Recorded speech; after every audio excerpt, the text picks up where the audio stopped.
Hi, folks. Welcome back. Thank you very much for joining us throughout the day here. Hopefully you found our first and second panel engaging, and I'm really excited for our closing keynote here for our Symposium conference. It is going to be such a joy to hear Carlos and Zahra have a conversation.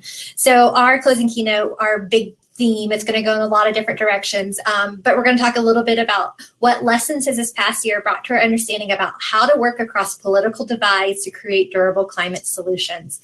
And we have a wonderful person joining us today who can speak to that very intimately. We have Carlos Curbelo, who's represented Florida's 26th congressional district from 2015 to 2019, which if you look at a congressional map, that is the Miami-Dade area. I think it includes the Keys as well, too.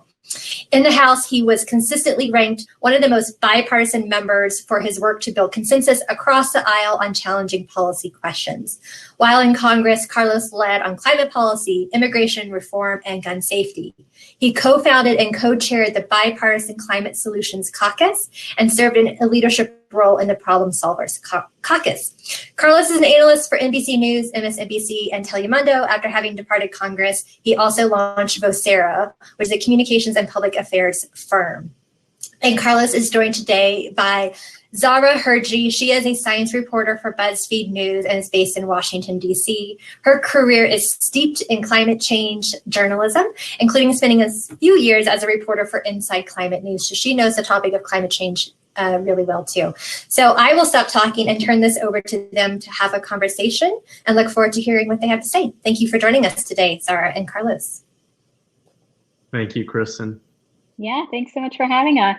Well, it's good to talk with you, Carlos. Before we jump into this conversation about bipartisan work on climate change, one thing I love kind of talking to people that I interview is just hearing if you have a story, whether it's a conversation, an event that made climate change real for you. And I'd invite anyone who's watching along, if you want to share your story in the chat too, love to hear from you. Well, thank you, Zahra. It's good to be with you. Looking forward to this conversation we're going to have today, and many thanks to everyone who's a part of this important get-together. I ran for Congress caring about the environment. I mean, I think a lot of us who grew up in Florida tend to have a pretty healthy environmental conscience, and living between the Everglades and the ocean, it's just kind of there all the time. It's a beautiful part of the world. But I didn't think I would spend so much of my time and political capital in Congress on this issue.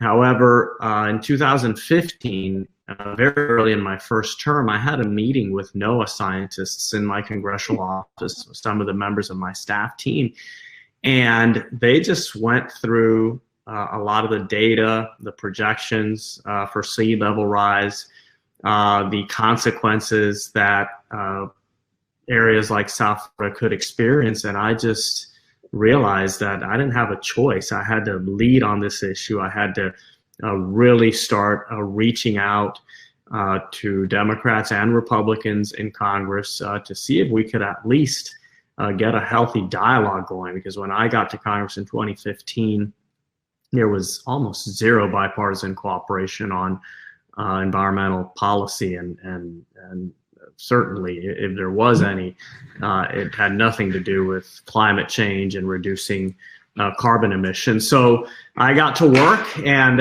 it was a long road, starting from the ground, or maybe from underground, and started building some dialogue and then some cooperation on the issue. And I think today we're in a much better place. So that's really the event or the meeting that pushed me to act and to engage in a more meaningful way. And I ended up spending at least a plurality of my time, efforts, and political capital in Congress over 4 years on climate change and environmental policy. Well, I know that we got to speak a couple of times when you were working on that effort and trying to build that bipartisan consensus. A lot has changed since then, and love to maybe just start off with getting your perspective of how things, as you mentioned, there has been some shift on this. I think in some areas we have seen a little bit more of folks across the aisle working on this. I think people generally understand that Democrats have been leaning on this issue and Republicans have stalled or really kind of pushed back against it.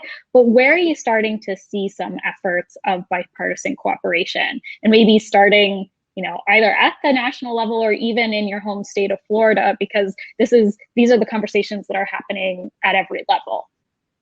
So just to give everyone a little bit of perspective, in 2015, when I started reaching out to fellow House Republicans looking for allies on this cause, I maybe found 4 or 5 who were even willing to acknowledge climate change, talk about it publicly in an audible voice.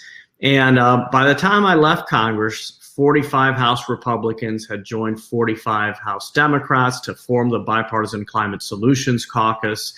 It evolved from being just a place for dialogue and conversation and trust building to an organized voting bloc. We voted down some anti-climate amendments from Republicans while Republicans had the majority, which was significant and the first time that had ever happened. But despite all our progress, leadership to speak out on the issue, to acknowledge it, to recognize that the government has a role in addressing it. That has now changed too. Kevin McCarthy, the Republican leader in the House, about 18 months ago, declared that this would be a priority for him and for House Republicans. He said, I think very sincerely, from my perspective, that young voters, including young Republicans, demanded action, and that any party that didn't meet those demands was going to struggle. So I think for a lot of Republicans, it's obviously an acknowledgement of the science and of the facts and the data, but for others, it's an acknowledgement of the politics. And look, as long as people get to a good place, it doesn't really matter very much how they get there. But we've just seen a lot of increased activity from Republicans on this topic. Again, this was a leadership that went from saying that nothing on climate to declaring that they were going to deliver solutions. They have embraced carbon capture technology, which is something that when I was in the House, Paul Ryan fought to exclude from a bipartisan agreement, the expansion of the carbon capture tax credit. In the Senate, you have the formation of the Bipartisan Senate Climate Solutions Caucus, co-led by Mike Braun from Indiana, the deep red state, and Chris Coons from Delaware. So there's just been a flurry of activity. Republicans have a long way to go, but they're a long way from where they were just a few years ago. And we've also seen that at the state level, as you mentioned, here in Florida. Governor DeSantis got elected, very conservative governor, but among the first things he did was appoint a chief resiliency officer for the state, appoint a chief science officer to kind of turn the page on the silly debates about whether or not climate change and sea level rise and all the other consequences of it are real. And he's also dedicated record amounts of funding in the state budget to environmental programs, Everglades restoration, and other important programs here in the state. So I think for those of us who understand the importance of bipartisan climate action, it's good times. We have momentum, we're growing. The question here is whether we can accelerate that growth to get the solutions we need before it's too late. And what are you hearing about next year? I feel like with Trump in office, he is someone that has continued to just deny the science, right? I feel like there was that famous clip from not too many months ago where he talked about how maybe the science doesn't know actually while being in California while it was facing these record wildfire storms. So I'd have to imagine that having this person who is at the top of the party continue to deny makes it difficult for other Republicans kind of below that to take action or to stand against it. But we do know that Biden has declared the climate crisis one of his top 4 priorities. So how do you expect the conversation in Congress to change with who's going to be in the White House? So I think it's going to make a major difference. Think about the fact, everything we just discussed about how Republicans have grown on the issue, changing their rhetoric, but also embracing some concrete policy solutions.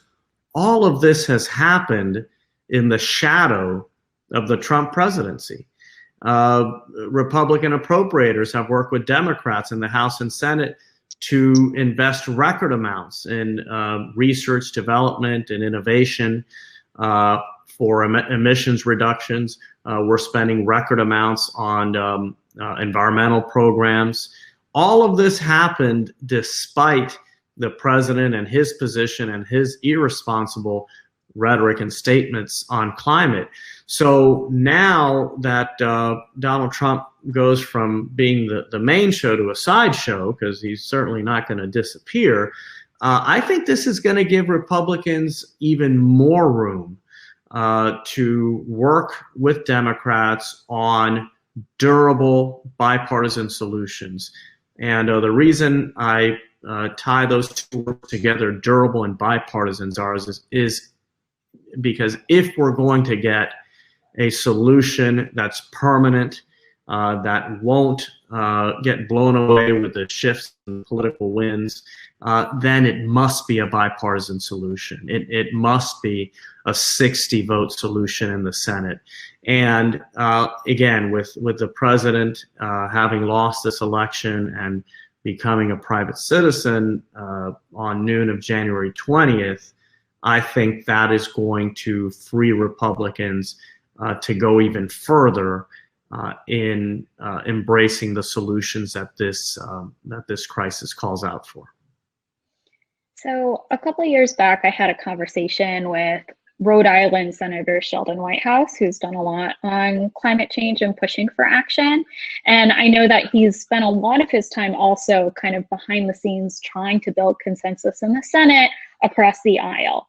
And there's one area where he talked about how he felt that if the business and industry community came on and was really pushing and lobbying on these issues, he felt like that would be a way to bring in more Republicans, and not just, say, an oil and gas company coming up with their own solution for reducing methane, but lobbying Congress to do more. These companies really coming to the table and telling their senators and Congress at large, we want you to take action. Do you feel like that's true? And are you starting or hearing that that's happening and we could see more of that in the coming year? Republicans are increasingly hearing from traditional Republican-leaning constituents, business groups, corporations, trade associations, and all of these groups are telling them the same thing. We want you to get in the game. This is an urgent matter. It's important for Republicans, both from a policy and a politics perspective. Young voters will punish Republicans in future elections if they are the obstacles to concrete climate action. So again, it's really been fascinating the last few years. Every factor that influences the climate debate has been pushing in the right direction, except for the executive. President Trump was kind of the outlier, but you look at the policies that some oil and gas companies are advocating for now, carbon pricing. You have ExxonMobil, ConocoPhillips, Shell, British Petroleum, a number of other oil and gas majors openly advocating for carbon pricing, investing their resources in groups or organizations that are lobbying actively for these policy solutions. The way you and your colleagues in the media have started focusing less on the debate over climate science and instead more on the facts and consequences that communities all over this country and all over the world are facing as a result of climate change already, whether that's farmers or people who own homes near the ocean or people who depend on coral reef systems like we have here in South Florida, who are seeing those reefs die due to ocean acidification, which is a result of higher carbon pollution levels. So all of the factors, small business, young Republicans, every factor has had a positive influence on this system over the last few years. The president was an outlier. Of course, there's still some corporate interests and others out there who are outliers, but increasingly Republicans are hearing from people who want them to engage and to be constructive, and thankfully a lot of Republicans are responding to those calls from people who maybe before used to tell them the opposite, or maybe just weren't tuned into this issue. So you just named a couple oil and gas companies that were, sorry, there's a little bit of an echo, that were lobbying Congress. Okay, great. Are there other industries or other companies or other trade groups in particular that you can name that you feel like have started to be more vocal on this? Oh, it's an endless list. I mean, the Coca-Cola company, banks, just about every major financial institution out there is urging Congress to act. BlackRock. I mean, this is the growth and the shift in corporate America. The U.S. Chamber of Commerce. The U.S. Chamber of Commerce for years has really, at best, ignored this issue. Now they are in a dialogue with Republican and Democratic senators and other policymakers looking for ways to build a sustainable future. American business has reached the correct conclusion that an environmentally sustainable future is a future that's good for business, good for profits, good for growth. That if we continue polluting, if we continue warming the planet, it's going to be bad for business. It's going to hurt a lot of people, and that's what we should care about most. But money matters, and if we do not get this under control, markets are going to start inflicting pain in a lot of parts of the country and across many industries. I'll give you an example. If insurance companies start refusing to insure certain homes because of their climate risk, if people can't get long-term mortgages for their homes due to climate risk, I mean, this could have a devastating impact on a lot of people and a lot of companies. And thankfully, corporate America has woken up to this, and they've become a part of the growing chorus in favor of responsible climate action. Now, we've talked a lot about how Republicans have really moved on this, but I don't want to give too much credit to Republicans. Many of the more recent ideas and solutions we've seen include planting trees and, as you said, funding or tax credits for carbon capture. But those things simply aren't going to be enough to address the scale of the problem. And moreover, you have groups like the Sunrise Movement that have come in and have been pushing Democrats, to even go farther. So what will it take to get Congress to really pass the big scale solutions that are actually needed to address the scale of the problem? Well, Zahra, my perspective is that we need Republicans to continue moving closer to the political center, and I think they are moving in that direction. But we also need some Democrats to not stray too far away from the political center on the other side. And certainly big, ambitious, controversial policy proposals like the Green New Deal really do make it harder to find that bipartisan consensus that I believe is preferable, and I'd say more than believe, that I understand is preferable, because again, it'll be durable and permanent. So I hope that enough Republicans can get to the promised land before too many Democrats have left. But either way, I think that if a strong bipartisan solution that will significantly reduce carbon emissions is on the table. I think that ultimately most, not all, but most Democrats will support it. And I tell people, if in order to get this kind of policy passed, we don't need every Republican behind it. We probably don't even need half the Republicans. We just need a sufficient amount to get it passed in the Senate, hopefully to get a bipartisan vote in the House too, and that'll be important in the House, given how narrow the Democratic majority is there. I think Democrats are going to need some Republicans, at least for any major or potentially controversial policy proposal. But yes, I'm hopeful that we can get to consensus before people disperse and go in all sorts of different directions, which is a possibility in our politics, as we've seen in recent years.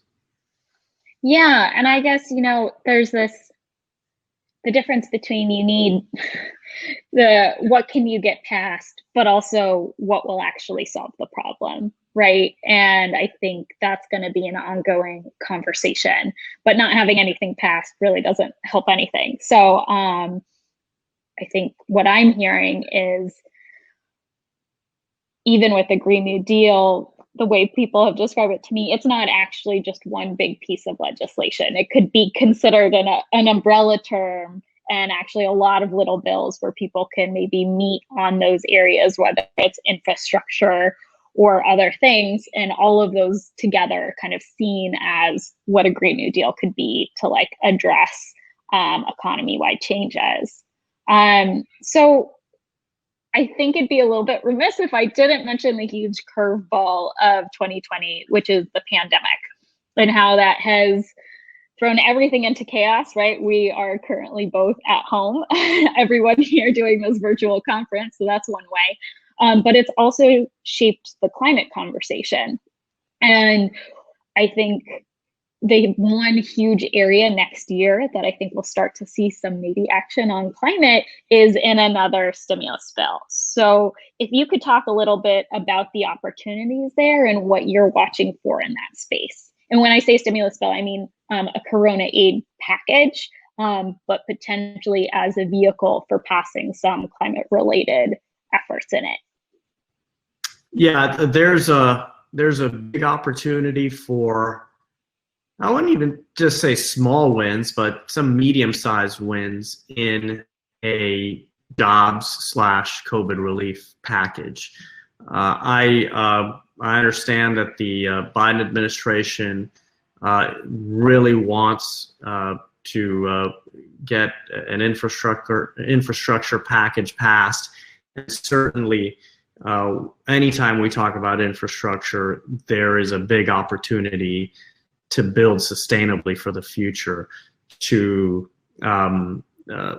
really adopt some adaptive policies to deal with climate risk in coastal areas, for example, to invest in American agriculture and help that industry become cleaner and more efficient, to invest in more research and development and technology innovation. And there's a space where there's bipartisan consensus now.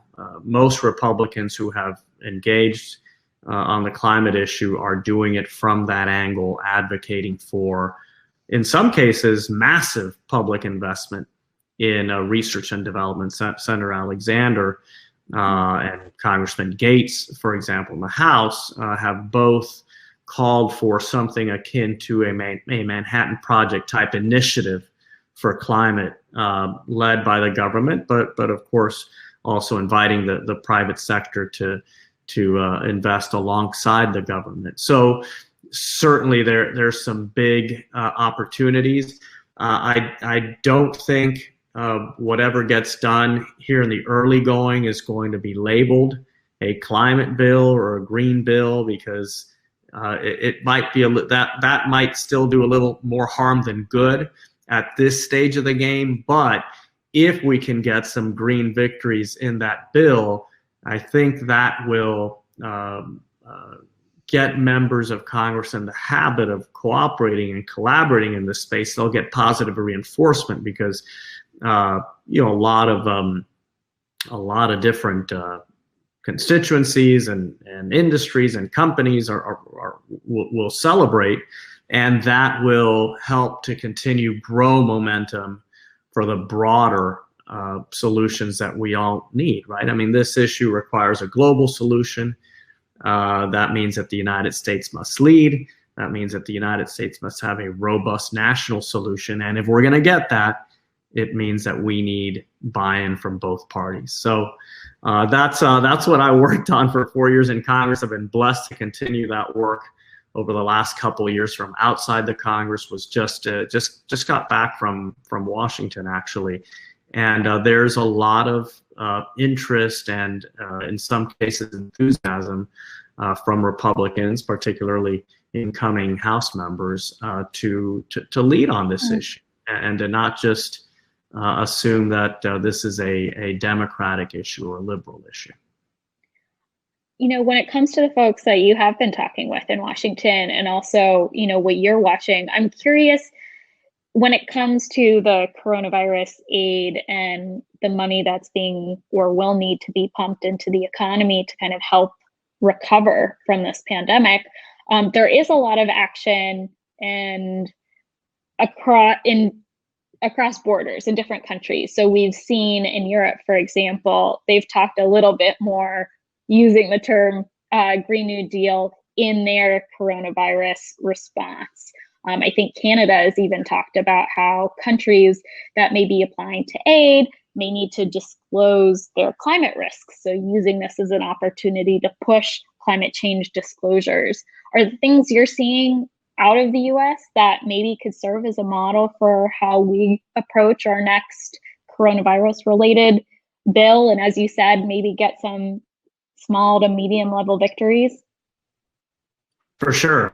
I think that as are coming together on a package, and we know that both sides support an additional package for COVID relief. Democrats support a very generous, some would say massive package. Mitch McConnell and Senate Republicans are advocating for a more modest package.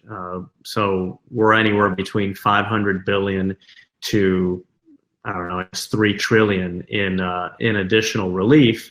Whatever the amount, I mean, those are significant dollars, even if it ends up being $500 billion, which it'll probably be more than that. But that, not so long ago used to be considered a major investment of public dollars. So yes, the messaging of saying, if we're going to invest in American workers, if we're going to invest in American infrastructure and create new American jobs, those investments should be aligned with a clean energy future, a sustainable future, a future that promotes economic growth in an environmentally sustainable way.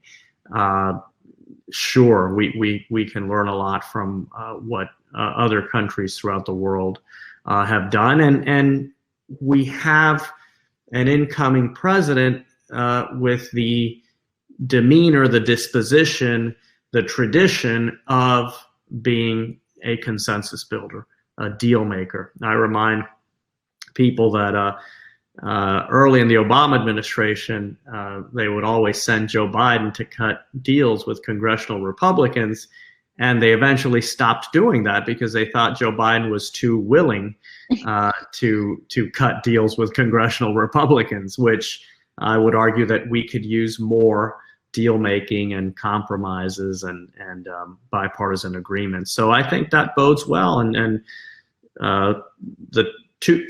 probably the most two important political figures, at least in the first 2 years of this administration, will be Joe Biden and Mitch McConnell, and that is a relationship that has yielded bipartisan deals in the past. So again, maybe I'm just too optimistic or naive, but I'm hopeful these days.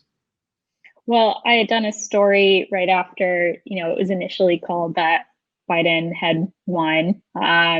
And now we're starting to see those states kind of verify that win, but about what that would mean for climate. And so many people told me not to discount his background as a deal maker and his kind of gut impulse to want to work across the aisle, and how he probably still hasn't gotten over his days of being in Congress himself, and to kind of see him flex that muscle when he comes back into office. So it is certainly something that I'm watching. I think we're going to see that early and often. And of course, Joe Biden will experience the squeeze that any of us who try to operate near the center aisle feel. You get the base of your party angry at you, and then sometimes the other party's just angry at you anyway. And it's difficult, but again, the way our government is designed, I think it's the only way. So we were just talking about one maybe positive area that could come out of this pandemic, and we might see some action on climate. But, until this point, I feel like so much, especially over the Trump administration, the action has been coming at the state level or the local level.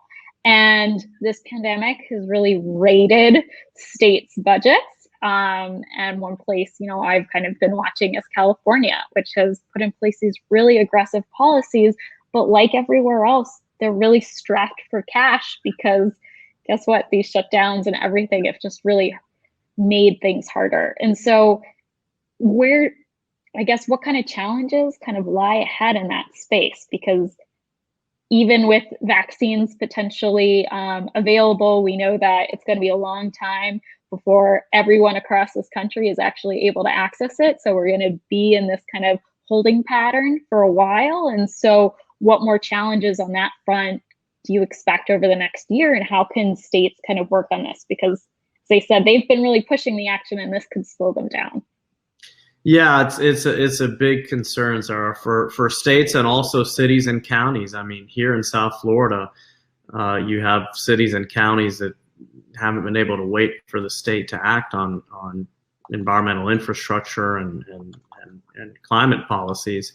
I'll give you an example. The city of Miami Beach has installed multi-$100-million sophisticated pump systems to deal with tidal flooding. Obviously, the Florida Keys have major challenges when it comes to tidal flooding, sea level rise, just flooding in general.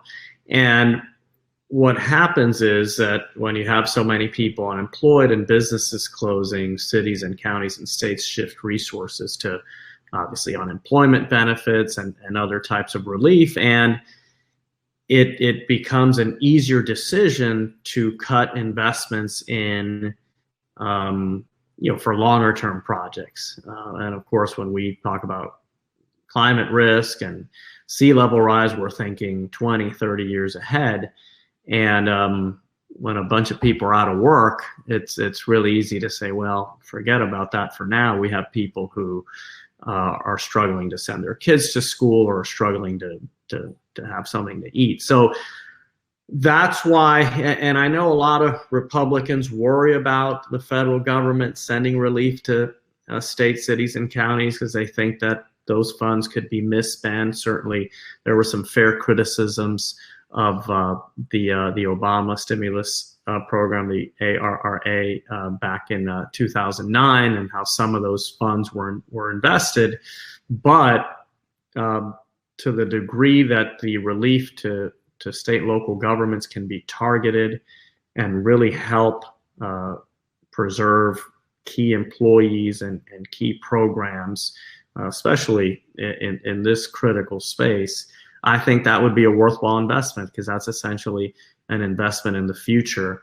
And look, Democrats aren't going to get all the state and local relief dollars that they're seeking, but I think without question, that will be a major component of a bipartisan agreement, probably in January or February.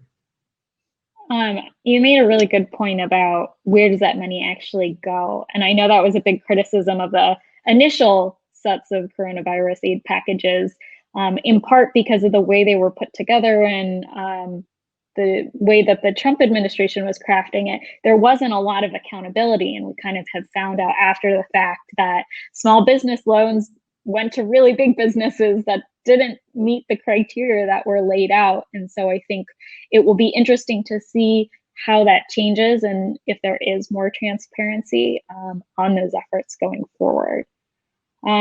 So I want to shift for this last bit, thinking again about the future, less about the past and more what we're going to see going forward. And we've been super optimistic about what potentially could happen in Congress. But I did want to talk a little bit about what could happen if there isn't much consensus in Congress. We still don't even know what the makeup of the Senate is going to be because we have these runoffs in Georgia. And so could you talk for our audience a little bit about what could the Biden administration even do without much help from Congress on climate? So look, I think they can do significant things. I won't say they can do a lot. We've seen how transient some of these executive orders can be. And for climate, for the environment, if you do something positive for a year or two, I mean, I guess it's better than not, but you're not going to get the return you need to actually contain this problem or to address this challenge. So I think there's some obvious things on methane rule that the Obama administration had put in place and the Trump administration revoked. Obviously, policies like that can be brought back, and I don't think it'll be too difficult. But as the administration tries to be more and more ambitious, they're going to run into court challenges, and of course, the courts are going to be even more adverse to some of these policies than they were in the past, not because the courts are against climate policy, but because they will welcome arguments that the administration doesn't have the authority to enact these types of policies. So I think there's some potential opportunities for the Biden administration in terms of financial markets and getting government agencies to really expose climate risk and lay it all out there, and then allow markets to do what they do best, which is force people to account for reality. So I think there's some opportunities there. Obviously, using the bully pulpit will be important. I think Secretary Kerry's role will be important in terms of getting the United States back in the game internationally when it comes to this issue, and rebuilding some of the trust that's been lost over the last 4 years. But domestically, if we're going to make a big difference, if we're going to get big relevant policies enacted in this space, it'll be up to Joe Biden to go to the Hill and find that bipartisan support. I mean, the U.S. House of Representatives is going to be a jump ball on just about any vote for the next 2 years. The Senate, no matter what happens in Georgia, I mean, if Democrats have 50+1, I don't know that you could even call that a governing majority. They'll get to schedule the floor. That's important. But after that, who knows, right? So if I was Joe Biden or someone very close to him these days, right now I would be meeting with Susan Collins and Lisa Murkowski and Mike Braun, Mitt Romney. Lindsey Graham in the past has expressed an openness to engage on this issue.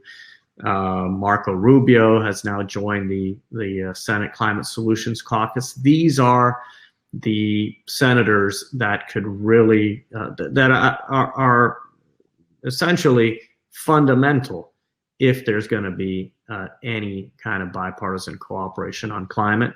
And if anyone can convince them or work with them on the Democratic side, it's Joe Biden and Chris Coons, someone who's very close to the president-elect. So the raw materials are there. I think the question is whether there's enough leadership to bring them together and to motivate people to actually get something done.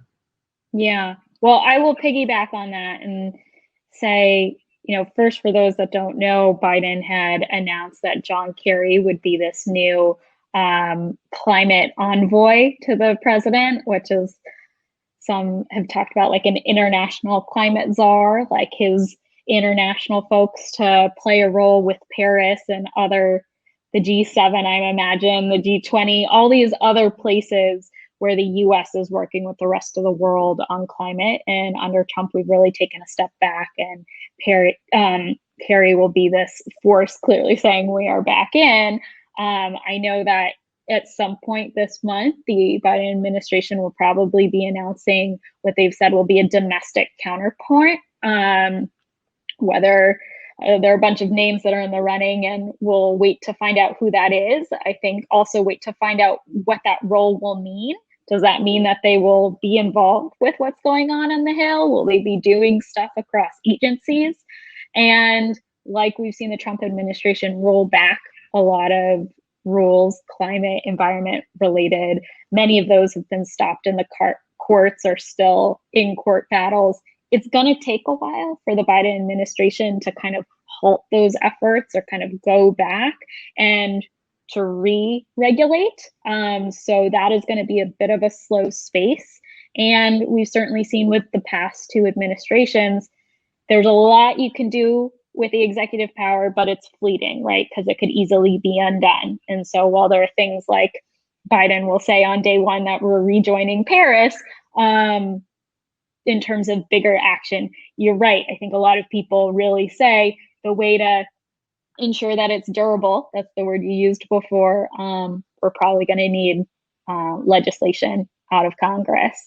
There was a question from our chat that I wanted to get to, kind of returning to this idea of the challenges maybe that we've seen in the past on bipartisan consensus. So someone had talked about how climate change is a global problem, and sometimes you can kind of, the solutions, if we're thinking about Americans, maybe they're thinking, oh, why can't what we're doing, this is a problem for the rest of the world, why me? And if the globalness of it, the scale of the problem really kind of poses a challenge, or has posed a challenge, in how to kind of really ground it in what it means for America, and why we need to take action.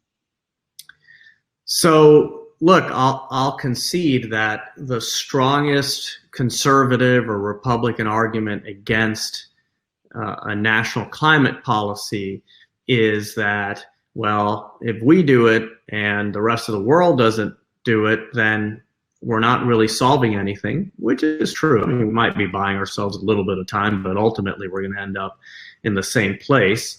And then we would have punished our economy and our companies and our workers for nothing. That is a logical, coherent argument. And my response to that is always, you're absolutely right. And that's why I would take a national policy that compels the rest of the world to follow over the Paris Agreement or any treaty or accord, because that's ultimately the best guarantee. And that's why a lot of economists will argue for a price on carbon in the United States with a border adjustment component. And that would essentially force every developed country in the world, at least, to price carbon. And relate policies. You were going to say, Zahra?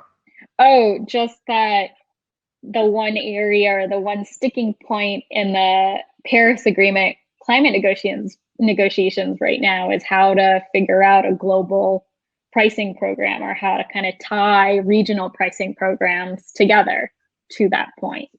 Exactly. But all these legitimate concerns about China and about India and other countries, they can be almost entirely addressed through a border adjustment policy. Why? Because those countries are always going to want to sell their goods in the United States.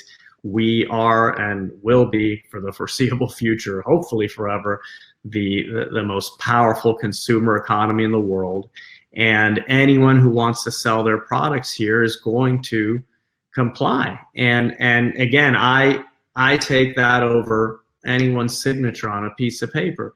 Because to be fair to some conservatives, for example, the Kyoto Protocol, United States did not sign, but met all, a lot of, not all of the goals in that agreement.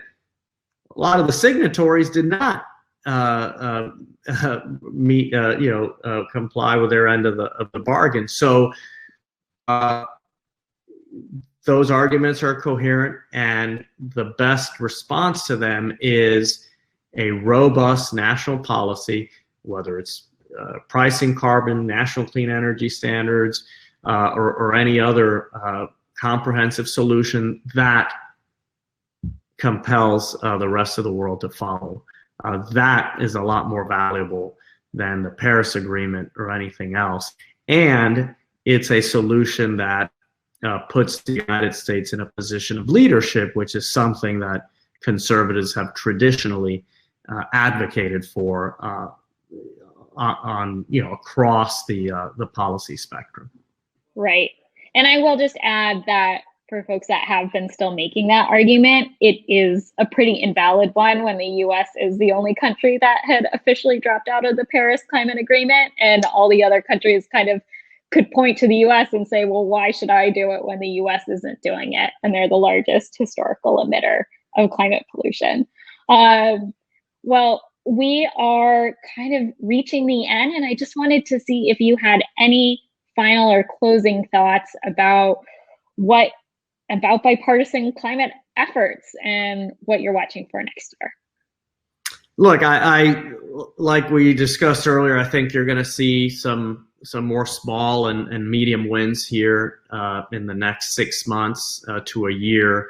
And we're going to keep building trust and momentum until we get to the point where we can have the big bipartisan negotiation on that broad, comprehensive solution. I think that with so many Republicans now on the record having voted in some instances for making major investments in research and development, innovation, new technologies, as more support grows for those kinds of investments, I think Democrats are going to be in a position to turn to Republicans and say, okay, we agree with all that, but let's make sure that we pay for all these investments. Let's raise some revenue, which at least has traditionally been a Republican idea. These days, I tell people the fiscally responsible party in Congress is always the minority party these days. But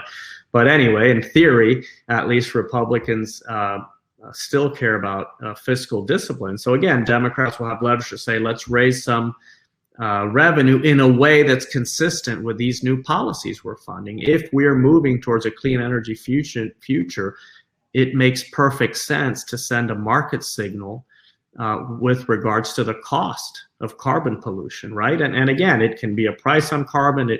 There are a number of ways of doing it. I think pricing carbon is the most transparent and easy way for people to understand, but there are other ways as well.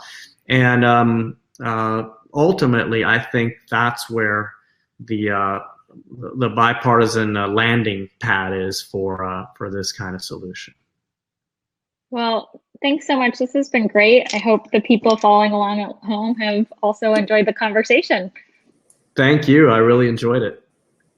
Thank you. I did too. That was inspiring and helpful and intellectual, and I thoroughly enjoyed it. I feel like, Carlos, you and Zahra wove together a lot of themes we've been talking about throughout the day here today, but also in the first day, between leadership and who has, where's that center of momentum happening, whether from the local or national or global level. So I really appreciated you walking us through a lot of your perspectives on all of that. Thank you both for joining us today. It was such a pleasure. And I wish you well for the rest of 2020 and into 21 too. Thank you very much. And we will let you pass off for here for right now, and we'll wrap up the end of our symposium.